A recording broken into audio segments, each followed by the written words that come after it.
Hi there. Today we're taking a deep dive into the human element in fraud prevention. Because when fraud happens, it's almost always a person, not the technology, that makes that critical decision.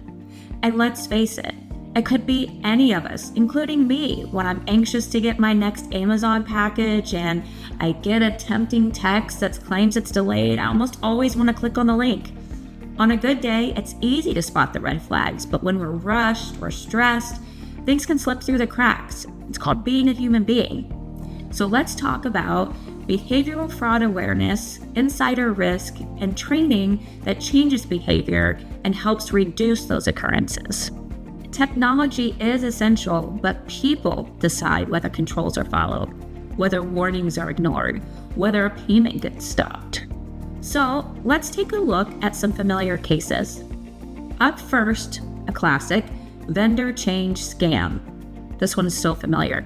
A vendor emails a banking update. It looks familiar. It represents a real invoice. It feels routine. The AP clerk updates the information, releases the payment, and the attacker gets the funds. This could be prevented by a few things, including refusing the account change by email, using a named callback to a verified number, segregation of duties, holding the first payment for review. Case 2, executive impersonation. A message appears to be from the CEO. Comes in quick, right? Need a confidential wire. 15 minutes. The message is urgent. The pressure is real. Someone bypasses approval just this one time. But they didn't follow. Urgency plus secrecy equals red flag. Executive wires require a phone call verification. No same channel exceptions. Publish daily exception reports. Case 3, the help desk. Caller claims to be locked out. They sound stressed. They need that access right now. The help desk resets multi-factor authentication. The attacker gets in. What was missing? Two-factor verification for any reset.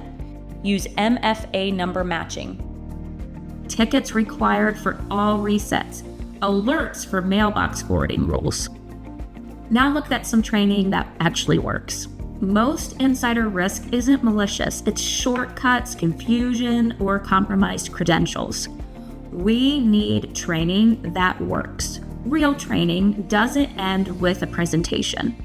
It creates that muscle memory, the kind of reflexes people rely on right in the moment when something feels off and you need it the most.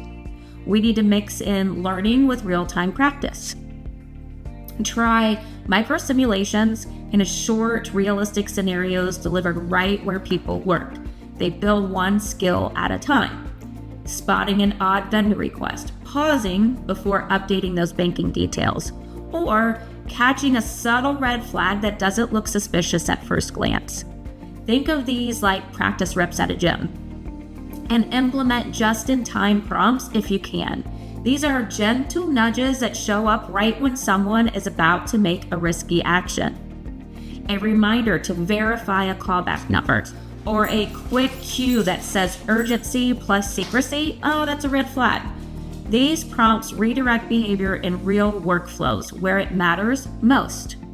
Host annual tabletop exercises. Bring AP, IT, and leadership in a room together to walk through a realistic fraud scenario. Who takes the first step? Who makes the call? Who stops the payment?